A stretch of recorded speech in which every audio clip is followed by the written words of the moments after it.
Welcome to South London, Surrey's home ground. The Brit Oval today plays host to Middlesex's home tie in the quarter-finals of the 2020. A strange feeling, I'm sure, for Middlesex. Lords is preparing for the test match. So Lancashire are on their way out into the middle. They are fielding because Middlesex have won the toss. One of the reasons we went to the Oval was because there was a huge demand and following in 2008, because we'd gone on a really good unbeaten run in the group stages and things looked promising.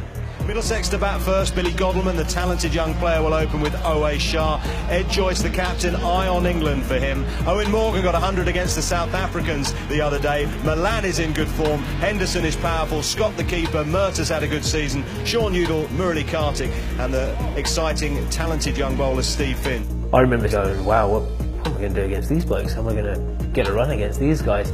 And they had Flintoff available, and they had Saj Mahmood and Dominic Cork, guys that I'd watched playing for England. Lancashire, with all their experience, or the youth and flair of Middlesex. It was a beautiful day to bat. I can remember just everything about the morning going really well until we started our innings, and things couldn't have gone any worse. In the air, mid-off gets under it. What a delivery from Chappell. What a start from Lancashire. Cork takes the catch. Edged and gone. The big man Flintoff with the big hands. It's all Lancashire. Billy Godleman's gone for one. Middlesex, oh dear, 2 for 2. Owen Morgan, a man in the runs. He's got 100 against South Africa last week at Uxbridge. We lost one after the other. It was a matter of trying to do a job and get us out of the hole that we were in. There you go, he's not going to hold back here. If he plays an innings here, it will be pure entertainment. Well, let's get down to the entertainer himself, Dominic Cork. What a start. Cheers, mate. How's it up there in that box? Hard work. There's no need for that. I started nice with you. No, it's been a good start now. Only joking, mate. Just need another wicket here. They're in trouble. Gloved. Was there a glove on that? Yes. Joyce not happy, but the finger's gone up. And there's a send-off from Dominic Cork. He's pumped up, isn't he? He's on his way. He's disappointed the captain. He goes for 8. His team are in real trouble, 18 for 3. I'd batted 5 in every game of the competition, and a wicket fell. Joycey, I think, they got out, and I sort of bent down to put my gloves on, my helmet on, and Ben Scott sort of ran out, and I just sort of looked around. I remember looking at the captain going, oh, by the way, Scotty's going in ahead of you here, we're going to keep you back. I remember sitting there fuming, thinking, what is going on here? And then 5 balls later, Faf du Plessis took an unbelievable catch. What a catch! Quite remarkable! Du Plessis, what an amazing catch! I just cannot believe we've seen a catch like that. Ben Scott can't either. He's gone for 1. Oh dear, Middlesex 21 for 4. New batsman David Malan. Liverpool fan. Kookaburra bat, £2.7, very light.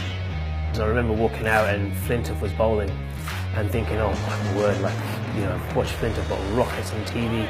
I'm strolling out here in the Oval on a good wicket that looks pretty rapid from where I was sitting, and that whole challenge of facing someone with the name of Andrew Flintoff and as a young kid was extremely daunting. Watch out.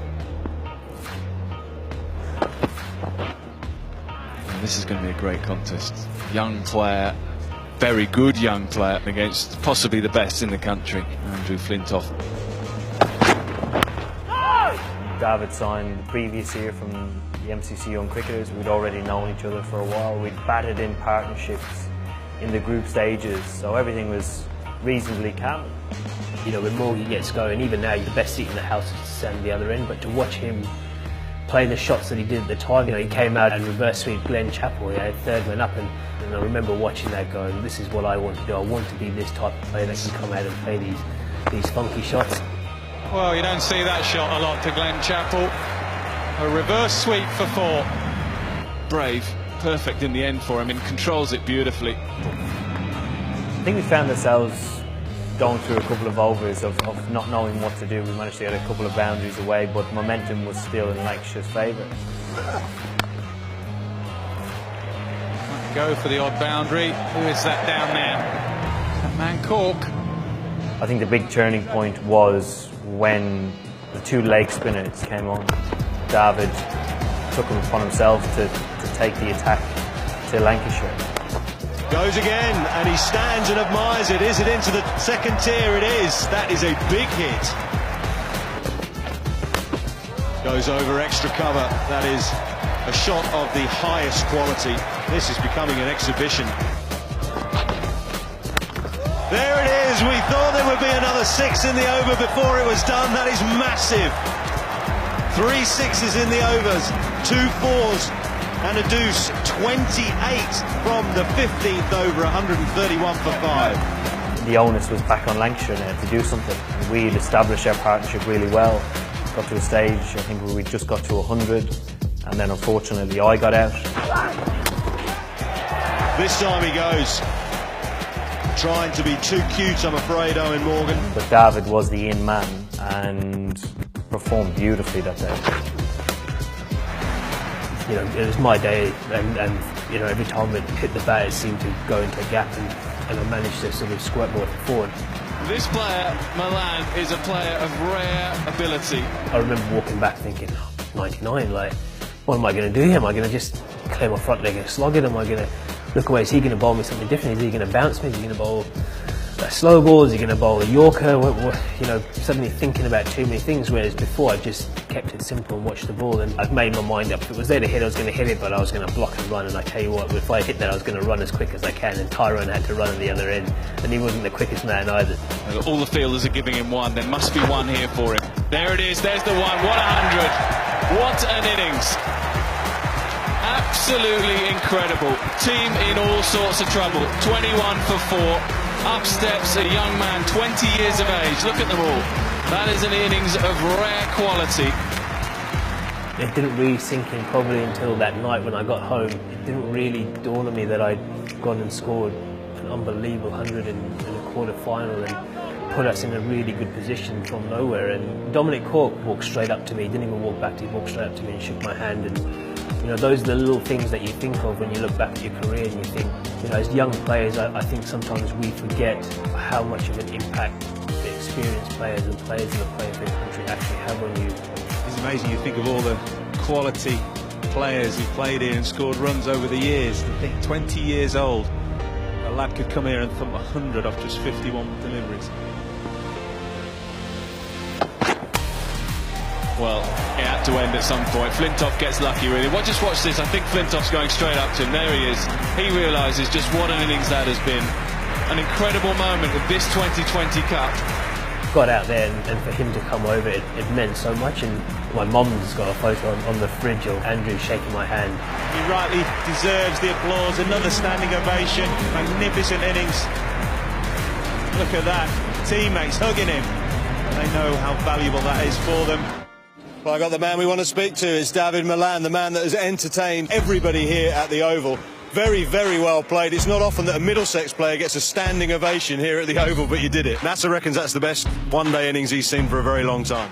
Well, I'd like to thank him for that, but yeah, it went all right. Came off today, got a few like a mix of it, 2 threes. A few big 6s there, mate. It's not a small ground. I suppose small boundary that end with a win, to be honest, but yeah, it's good. Now, you're in trouble at one stage. You've got some runs on the board now. Enough? I'd like to hope so. 100 and, what is it, 100? 176, 177 away. We'll be looking to back ourselves against that. They've got a good batting attack, so big hitters, so hopefully we can defend that, yeah.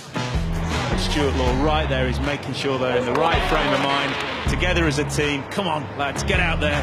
Let's chase this total down. The game wasn't over, and we went out there and were pretty cool, calm and collected. Big shout out. Malan has set this up, and Middlesex bowlers are now replying. That may be why. That is why. What a start for Tim Murtagh. Lancashire are in all sorts of trouble. Moving the two camps is there. It's clear, isn't it? There's tension down there in the dugout. An interesting shot. It's gone straight up in the air. This is a big, big wicket. It's a massive wicket. It's taken. Lured him down the park. He's got it up nice and high. Has he got it? Excellent! What a catch! Now he keeps going leg side. Top edge sweep. Man gets underneath it. Murtagh takes the catch. Back of a length. Club down the ground. Man sets himself. Takes the catch. Shah.